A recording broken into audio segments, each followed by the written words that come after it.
Quiero en primer lugar agradecer a la organización del 21º Congreso Internacional del Grupo de Investigación Escritoras y Escrituras, reimaginando la didáctica, género, lengua y literatura en el aula, la oportunidad de defender este trabajo titulado La imprescindible literatura trovadoresca femenina medieval. En el ámbito de los estudios literarios trovadorescos se produce un insistente desequilibrio entre los trovadores masculinos y las trovadoras o trovairits, basado en la presencia mayoritariamente masculina de la escuela cortés, desarrollada en el mediodía francés de los siglos XII y XIII. Esta visión sesgada influye de forma directa en la presencia de figuras femeninas en el ámbito docente universitario. Pero hemos de atender a factores educativos y al contexto ideológico imperante que dificultó, impidió y reprimió una presencia mayor de mujeres en el mundo poético. Habría que empezar por explicar estos factores condicionantes. La primera mención del término trovairís aparece en el verso 4577 del Román Flamenca, ya en la segunda mitad del siglo XIII, lo que parece el argumento recurrente para la afirmación de falta de conciencia de grupo homogéneo en este conjunto, constituido por una veintena de mujeres que trovan.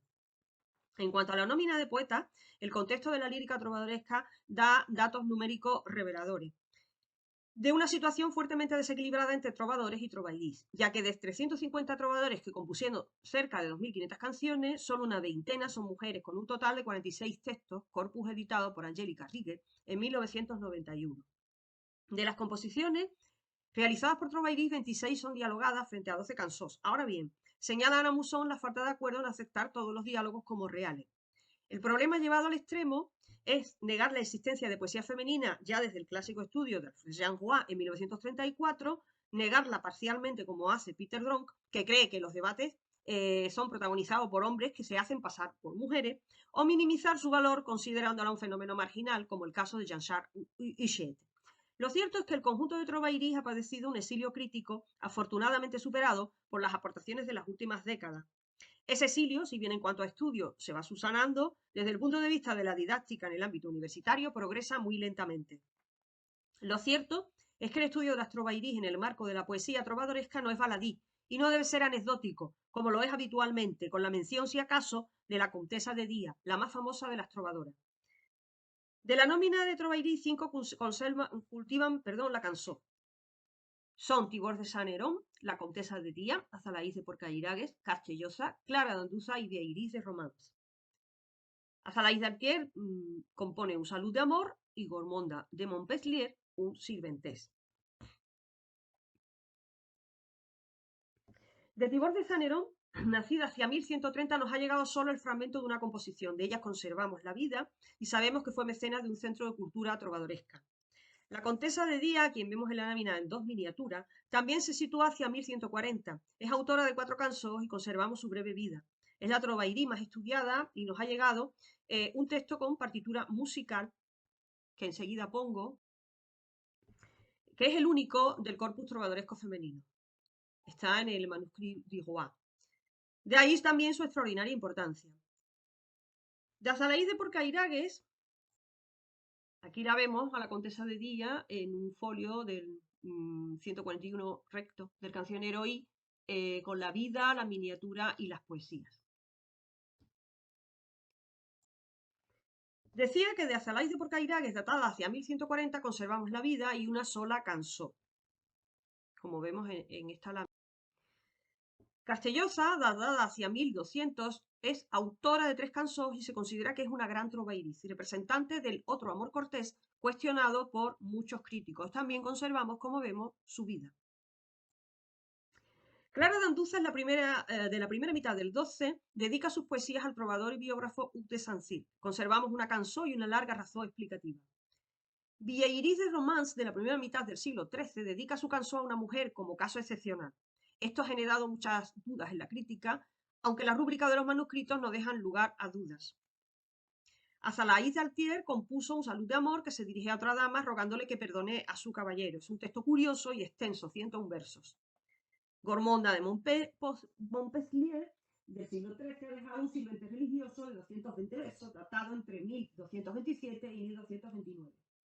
Se trata de un texto de enorme interés histórico y muy cuestionado en su atribución a una mujer. Es el único caso de una trovairís que cultiva este género. En cuanto a los géneros dialogados, en solo 2 casos la composición se lleva a cabo entre mujeres. Se trata de Almuz de Castelnau y Iseu de Capión, del siglo XII, de las cuales no tenemos vida y que son autoras de una tensó. Iseo ruega a Almuz que perdone a su caballero. Y luego está el caso excepcional de Alaís e Iselda, que son hermanas, que dialogan con Carenza, una dama experimentada. Protagonizan un interesante partimen en el que se debate sobre el matrimonio y la vida religiosa y también sobre la maternidad. El papel de mediación lo veremos en Mastro Bailly, cuando el contrincante es un trovador. Así, Alamanda compone con Giraud de Bornel una tensó en la que ella es consejera y mediadora. Una donna de finales del 12 o principios del 13 es también consejera de Pistoleta, quien finalmente le revela que ella es la dama amada. Pero la cuestión crucial de los diálogos es el debate sobre ética amorosa. María de Ventador, a quien vemos aquí en un dibujo y reconstrucción de Alicia Pavón Marroquí, basado en la miniatura del cancionero H, hace una tensó con Guidusel y debaten sobre cuál debe ser la actitud de una dama enamorada. En este tema se muestra la gran mecenas de trovadores, una María muy firme, no acepta el vasallaje de la mujer hacia el caballero. La razón muy extensa explica la composición, que es un antecedente de la querella de femme, como defendí recientemente en un congreso. También sobre ética amorosa debaten Guillelma de Roser y Lanfranc y Gala en el siglo XIII. La tensó se acompaña de una larga razón. Dos caballeros se dirigen a casa de sus damas y se encuentran a unos peregrinos perdidos en el camino. Uno de ellos decide ayudarles, pero el otro antepone el servicio a su dama. Para Guillelma, este es el caballero acertado. La trovairís llamada Isabela, datada hacia 1180, compone junto a Elías Cairel una tensó en la que él le reprocha su frialdad y muestra celos por un rival. La enigmática Donna H, de quien no sabemos nada, compone un partimen junto al trovador Rocín. Se debate quién actúa mejor, si el caballero que mantiene relaciones sexuales con la dama o el que permanece casto. Para la trovairís es preferible romper las normas establecidas. Esta composición, dice Mariri Martinengo, como otras, han contribuido a dar consistencia a la vena crítica que se ve en las trovadoras o en alguna de ellas, mujeres que desacataban no solo el código trovadoresco, sino también los hábitos y costumbres sociales tradicionales. La Contesa de Provenza, o Garsenda de Forcalquier, datada hacia 1170, debate con Guy de Caballón sobre la iniciativa del hombre en la relación. Y en esto la trovairís se muestra conservadora. Por último, Lombarda, datada hacia 1190, es autora, junto a Bernard Arnault, de una tensó escrita en trovar clus. Se trata del único caso de una canción escrita con este oscuro y difícil estilo por una mujer. Habría que añadir a este variado e importante corpus un conjunto de textos anónimos que parecen firmados por mujeres trovadoras de los que Rieger da buena cuenta. De todas estas composiciones, el principal problema que se plantea es determinar qué tipo de amor cortés reflejan y si hay un lenguaje diferente en la poesía trovadoresca femenina. Como afirma Parker, el amor cortés constituye un término de gran amplitud. Sería osado pretender siquiera planear sobre un concepto cuyas explicaciones, fuentes e interpretaciones siguen originando discusiones y debates de plena actualidad. Desde el trabajo clásico de Gaston Paris en 1883, donde se inventa el concepto amour courtois, se ha tratado de establecer el patrón conceptual y formal que sirve de sustrato a la poética trovadoresca. Y si ya entrañaba dificultades establecer y acotar los rasgos que definen el amor cortés, el objetivo se dificulta cuando nos situamos en la esfera de la poesía trovadoresca femenina. Lo que nos interesa es plantear la forma en que las mujeres trovadoras o trovairís se adaptan y en qué medida al modelo masculino y cuáles son sus propias propuestas. Así lo plantea Matilda Ragner. En el área de Filología Románica de la Universidad de Cádiz ya hemos llevado a cabo dos proyectos de innovación y mejora docente específicos en materia de género y literatura medieval.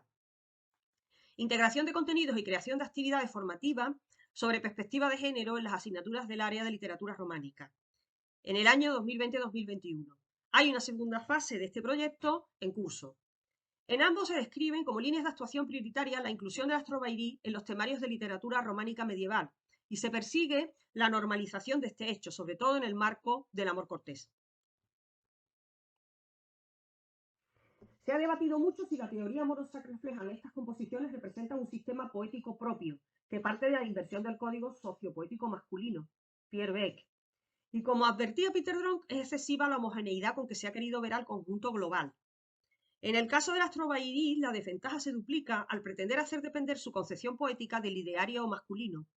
Por otra parte, se ha tratado de explicar el fenómeno de la poesía trovadoresca femenina en el contexto misógino que representa la Alta Edad Media. La inferioridad Se basa en el antifeminismo que propaga el clero, que considera las limitaciones de la mujer no solo en el aspecto físico, sino también psíquico y emocional. Es en esa primitiva iglesia donde se forja el horror por las mujeres en expresión de Georges Duby. Ahora bien, a partir de este sistema, ubicado en la transposición del servicio feudal al ámbito afectivo amoroso, comienzan a detectarse las discrepancias, a veces más evidentes y otras más sutiles, relativas en primer lugar al yo emisor, en relación a su definición sociopoética. El trovador amante es ahora una donna o midons, que se dirige a una mic, a veces con adjetivos laudatorios, o a un cavalier. Es importante destacar que ella sigue siendo la donna, como afirma Isabel de Riquet. De estas ideas pueden derivarse las afirmaciones como las de Mef Boguen, de que las trovairís no adoran a los hombres, como tampoco pretenden ser adoradas. De las muchas trovairís, de muchas de estas trovairís desconocemos datos. Las vidas y razos que acompañan a los poemas son imprescindibles. Se conservan solo 6 vidas de trovairís que muestran un marcado carácter de homogeneidad, aunque con matices. Todas estas referencias permiten tratar a las trovairís entre el marco cronológico de finales del siglo XII y el siglo XIII. El contenido de las vidas y razón nos acerca al perfil de las poetas. De 4 de ellas, por ejemplo, se destaca su nivel de instrucción en referencia a su formación, enseñada, instruida. La fórmula de tratamiento na, así como la calificación de domna para buena parte de las trovadoras, e incluso de gentil donna para alguna de ellas, o la referencia explícita al título de la comtesa, hace hincapié en su elevado rango social. La Contesa de Díaz y Azalaí son valoradas como buenas trovadoras, calificando sus poesías de mantas bonas cansos, mientras que de Tibor se dice que saub trobar y de Lombarda que facía bellas coplas. René Lee incluirá en su relación de escritores anticonformistas del medievo algunas trovairís cuyas reivindicaciones se hicieron oír a través de un erotismo anticonvencional. Nos corresponde navegar en las profundidades de la teoría de la fine amors y sus diferentes lecturas en las cançons femeninas. Cómo tratan de ampliar los límites marcados seleccionando sus tópicos.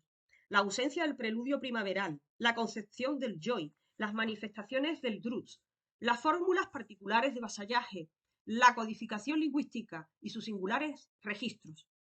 Y todo ello debe debatirse en las aulas. Muchas gracias.